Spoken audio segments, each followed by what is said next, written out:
నమస్తే, welcome to our channel. నేను ప్రియాంకరావు. చిరంజీవి గారికి గట్టి షాక్ తగిలింది. అసలు అంటే హైకోర్టు సీరియస్ అయ్యింది. ఎందుకు సీరియస్ అయింది? అసలు హైకోర్టు 42 కోట్ల రూపాయల గురించి ప్రస్తావించింది. ఈ 42 కోట్ల రూపాయల సంగతి ఏంటి? అసలు ఎవరికి ఇవ్వాలి? ఏం జరిగింది? రీసెంట్ గా ఆయన కొన్ని కామెంట్స్ చేసి, కాస్టింగ్ కోచ్ మీద కామెంట్స్ చేసి కాస్త ట్రోలింగ్ కి గురైన సంగతి కూడా మనకు తెలిసిందే. మరి ఏ విషయంలో సీరియస్ అయింది అనేది తెలుసుకునే ప్రయత్నం చేద్దాం. మనతో మాట్లాడడానికి సీనియర్ జర్నలిస్ట్ సిఎస్ రావు గారు ఉన్నారు. ఆయన అడిగి తెలుసుకుందాం. నమస్తే సార్. నమస్తే సార్, చిరంజీవి గారు రీసెంట్ గా ఏదైతే ప్రెస్ అంటే ఒక చిన్నపాటి ఫంక్షన్ సక్సెస్ మీట్ లో మాట్లాడిన మాటలు ట్రోల్ కి అయ్యడం, తర్వాత చిన్మయి లాంటి వాళ్ళందరూ బయటకు వచ్చి మాట్లాడడం చూసాము. ఇది కొంచెం తగ్గుతుంది అనుకునేపాటికి హైకోర్టు బిగ్ షాక్ ఇచ్చింది చిరంజీవి గారికి. అసలు ఏంటి? అందులోనూ 42 కోట్ల గురించి అందరూ మాట్లాడుకుంటున్నారు. ఈ 42 కోట్లు ఏంటి? చిరంజీవి గారు మనశంకర్ వరప్రసాద్ సినిమా రిలీజ్ సందర్భంగా చివరి నిమిషంలో కోర్టు నుంచి ఆ సినిమాకి ప్రీమియర్ షోస్ అలాగే థియేటర్లో మల్టీప్లెక్స్లో అయితే 100 రూపీస్, సింగిల్ స్క్రీన్లో అయితే 50 రూపాయలు పెంచుకుంటూ మెమో ఇవ్వటం జరిగింది. ఆ మెమో ఎందుకు ఇచ్చారు అని చెప్పేసి హైకోర్టు హోమ్ సెక్రటరీగా ఉన్నటువంటి సివి ఆనంద్ గారికి, ఐపీఎస్ సివి ఆనంద్, ఆయనకి నోటీస్ కూడా పంపించింది.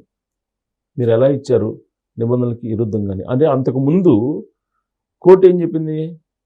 ఎవరికి ప్రీమియర్ షోస్ లేవు, ఎవరికి టికెట్ పెంచుకునే అవకాశం లేదు అని చెప్పి ఒక ఆర్డర్ ఇచ్చింది. ఆ ఆర్డర్ అలా ఉండగానే అప్పటికప్పుడు ఒక మెమో సినిమా ప్రీమియర్ షో 11 గంటలకి ప్రీమియర్ షో స్టార్ట్ అయితే 8 గంటల 9 గంటలకు 1 or 2 hours ముందు మెమోని హడావుడిగా తీసుకొచ్చి ఇష్యూ చేశారు. ఎందుకు ఇష్యూ చేశారు అని చెప్పేసి కోర్టు ప్రశ్నిస్తూ ఉంది ఇప్పుడు. దాంతోపాటు ఇష్యూ చేసిన దాని ప్రకారం మీరు హైయెస్ట్ టికెట్ ధరలతోటి మీరు డబ్బులు వసూలు చేశారు. అది మొత్తం సుమారుగా 42 నుంచి 45 కోట్ల వరకు ఉంది. దీనికి మీరు లెక్క చెప్పండి అని చెప్పేసి కోర్టు ఇప్పుడు అడగాలి అని చెప్పి ఒక పిటిషన్ వేశారు. ఇంకొక పిటిషన్ ఇప్పుడు మెమో ఇష్యూ చేసింది. కొన్ని 1-2 గంటల ముందే ఎమర్జెన్సీగా మెమో ఇష్యూ చేయడం అనేది ఒక తప్పు. దానికి సివి ఆనంద్ గారికి నోటీస్ ఇచ్చింది కోర్టు. ఇంకో పిటిషన్ ఏంటంటే ఆ మెమోని బేస్ చేసుకున్న 42 నుంచి 45 కోట్ల రూపాయలు వచ్చి అదనంగా వసూలు చేశారు కాబట్టి ఇవి మళ్ళీ రికవరీ చేసుకోండి అని చెప్పి మరొక పిటిషన్ పడింది దీని మీద. అంటే ఇప్పుడు మళ్ళీ దాని మీద ఏం చేశారు? సింగిల్ జడ్జి నుంచి పై కోర్టు కేసు పై బెంచ్కి వేశారు, డివిజన్ బెంచ్కి వేశారు సవాల్ చేస్తే. ఎవరు? ఈ మనశంకర్ వరప్రసాద్కి సంబంధించిన నిర్మాతలు వేస్తే డివిజన్ బెంచ్ చివాట్లు పెట్టింది. ఏం పెట్టింది? మీరు సింగిల్ జడ్జి ఇచ్చారు కదా తీర్పు, సింగిల్ జడ్జి దగ్గరే మీరు తేల్చుకోండి, సింగిల్ బెంచ్ దగ్గరే తేల్చుకోండి. మీరు ఇక్కడికి ఎందుకు వచ్చారు? అక్కడ మెమో ఇచ్చారు కదా, మెమో ఇచ్చినప్పుడు అది అక్కడ చెప్పుకోవాలి మీరు. సో మీరు అక్కడికే వెళ్ళి అక్కడే తెలుసుకోండి అని చెప్పి సింగిల్ జడ్జి ఏమి ఇచ్చారు తీర్పు? ఇక నుంచి రాబోయే రోజుల్లో, సరే జరిగిపోయింది, ఇక నుంచి రాబోయేటువంటి రోజుల్లో ఎట్టి పరిస్థితుల్లో ఏ సినిమాకైనా 90 రోజులు ముందుగా మీరు తెలియజేయాలి. టికెట్లు పెంచుకోవడానికి కానీ లేదా బెనిఫిట్ షోలకు కానీ, ఇదిగో పలానా డేట్ని మేము సినిమా రిలీజ్ చేస్తున్నాం, దీనికి మాకు బెనిఫిట్ షోలు కావాలి, టికెట్లు పెంచుకునే దానికి కావాలి, అవకాశం ఇవ్వండి అని చెప్పి ప్రభుత్వానికి మీరు ఒక పిటిషన్ పెట్టుకోవాలి. అందుకు స్పందిస్తే కనుక ప్రభుత్వం సానుకూలంగా కనీసం 90 రోజులు ముందుగా వాళ్ళు జీవో ఇవ్వాలి. ఆ జీవోని బేస్ చేసుకొని మీరు పెంచుకోవాలి. ఈ 90 రోజులు ఎందుకు ఇస్తున్నాను అని అంటే, ఈ 90 రోజుల లోపల ఎవరైనా పిటిషన్ వేసుకోవాలనుకుంటే, దాన్ని ఛాలెంజ్ చేసుకోవాలనుకుంటే ఛాలెంజ్ కూడా చేసుకోవచ్చు. కాబట్టి సినిమా రిలీజ్ డేట్కి 90 రోజులు ముందుగా మీరు గవర్నమెంట్ దగ్గర జీవో తీసుకొచ్చుకోవాలి. లేదంటే టికెట్ రేటు పెంచకూడదు, ప్రీమియర్ షోస్ వేయకూడదు అని చెప్పింది హైకోర్టు. ఇది సింగిల్ జడ్జి చెప్పింది. దీన్ని సవాల్ చేస్తూ పైకోర్టుకి వెళ్ళారు.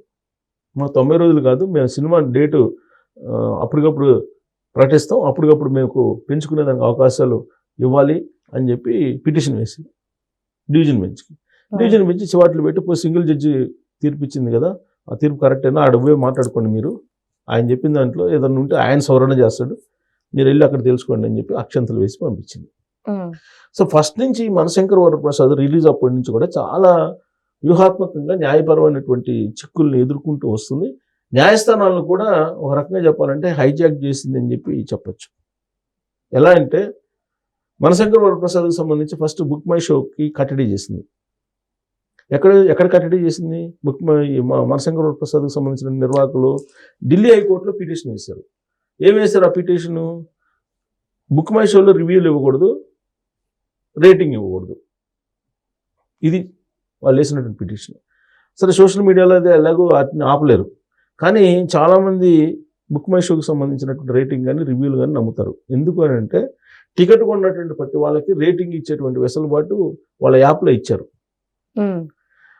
వాళ్ళు ఆ వెసులుబాటుని కనుక కంటిన్యూ చేసినట్టు ఆ సినిమా ఎలా ఉంది అనేది తెలిసిపోయింది అది మరుసటి రోజుకి. కానీ రేటింగ్ ఇచ్చేటువంటి అవకాశం ఇవ్వాల, అలాగే రివ్యూ ఇచ్చేటువంటి అవకాశం ఇవ్వాలి. ఆ రెండు ఆప్షన్స్ తీసేయాలని చెప్పేసి ఢిల్లీ హైకోర్టుకి వెళ్ళి పిటిషన్ వేస్తే ఢిల్లీ హైకోర్టు ఏం చెప్పింది? ఈ రివ్యూలు రేటింగ్కి సంబంధించిన ఆప్షన్స్ తీసేయమని చెప్పి బుక్ మై షో చెప్తే బుక్ మై షో వాటిని తీసేసింది. సో దాంతో మెగా ఫ్యాన్స్ ప్రమోషన్ చేసుకున్నారు, ఊహాత్మకంగా ప్రమోషన్ చేసుకున్నారు. ప్రమోషన్ చేసుకొని ఆ సినిమాకి హిట్ టాక్ తీసుకొచ్చారు. నిజంగా కూడా యావరేజ్గా ఉన్నా కానీ అది హిట్ టాక్ వచ్చేసింది. ఒకవేళ హిట్ అయినా కానీ బ్లాక్ బస్టర్ అయితే కాదు కదా, దాంట్లో బలమైనటువంటి స్టోరీ అయితే లేదు. జస్ట్ కాకపోతే కూర్చొని ఒక ఎంటర్టైన్మెంట్ చేయొచ్చు, బోర్ కొట్టదు, ఎంటర్టైన్ చేయొచ్చు, ఒకసారి చూడొచ్చు. కానీ దాన్ని బ్లాక్ బస్టర్ హిట్ చేయడంలో మాత్రం ఖచ్చితంగా మెగా ఫ్యాన్స్ సంబంధించినటువంటి అత్యంత అద్భుతమైనటువంటి వ్యూహం ఉంది అని చెప్పడంలో ఎలాంటి సందేహం లేదు. ఆ కారణంగా రవితేజ ఫ్యాన్స్ ఏమంటున్నారంటే భర్త మహాశైలకు విజ్ఞప్తి అనేటువంటి సినిమా హిట్ అయింది అది, కానీ థియేటర్లు దొరకపోవడంతో అనుకున్న విధంగా ఓపెనింగ్స్ రాలేదు, కలెక్షన్స్ రాలేదు అని చెప్పి వాళ్ళు చెబుతున్నారు. ఇదంతా ఒక ఎత్తు అయితే ఆయన సక్సెస్ మీట్లు ఏమన్నారు? 1/6 సినిమా తప్ప అన్ని హిట్ అయిపోయినాయి సంక్రాంతి సందర్భంగా అని చెప్పేసి ఆయన అన్నారు. ఆ 1/6 ఇది రవితేజ సినిమా గురించి అంటున్నారని చెప్పి రవితేజ ఫ్యాన్స్ ఆయన మీద ట్రోల్ చేస్తున్నారు ఇప్పుడు చిరంజీవి. ఇదంతా జరుగుతున్నటువంటి తరుణంలో సింగర్ చిన్మయి ఏం చేశారు? అదే వేదిక మీద చిరంజీవి గారు చేసినటువంటి కామెంట్స్, కాస్టింగ్ కౌచ్ అనేది లేదు సినిమా ఇండస్ట్రీలో, ఒక గోల్ పెట్టుకొని ఆ గోల్ దిశగా వెళ్ళిపోవచ్చు అని చెప్పి ఆయన చేసినట్టు కామెంట్ మీద ఆవిడ రియాక్ట్ అయ్యారు. చిన్మయి రియాక్ట్ అయ్యింది, కాస్టింగ్ కౌచ్ ఉంది సినిమా ఇండస్ట్రీలో, మీ కాలం కాదు ఇది మా కాలం, మీ జనరేషన్ కాదు మా జనరేషన్ అని ఆవిడ ఏదో కామెంట్లు పెట్టారు. సో దాని మీద ఇప్పుడు చిన్మయి వర్సెస్ చిరంజీవి అన్నట్టుగా సోషల్ మీడియాలో ట్రోల్స్ జరుగుతున్నాయి. సో ఇవన్నీ ఒక్కొక్కటి సినిమా రిలీజ్ అయిన తర్వాత వస్తున్నటువంటి వివాదాలు చిరంజీవి గారి చుట్టుముడుతున్నాయి. కాబట్టి ఇప్పుడు డివిజన్ బెంచ్ అయితే అక్షంతలు వేసింది చిరంజీవి గారి సినిమా నిర్మాతలకి. అక్షంతలు వేసి 90 రోజులకు ముందుగానే మీరు బెనిఫిట్ షోలకు కానీ టికెట్లు పెంచుకునే దానికి కానీ పర్మిషన్ తీసుకోవాలని చెప్పి కోర్టు ఇచ్చింది, సింగిల్ జడ్జి ఇచ్చారు. సో అదే ఫైనల్ అయినా అన్ని సినిమాలకి.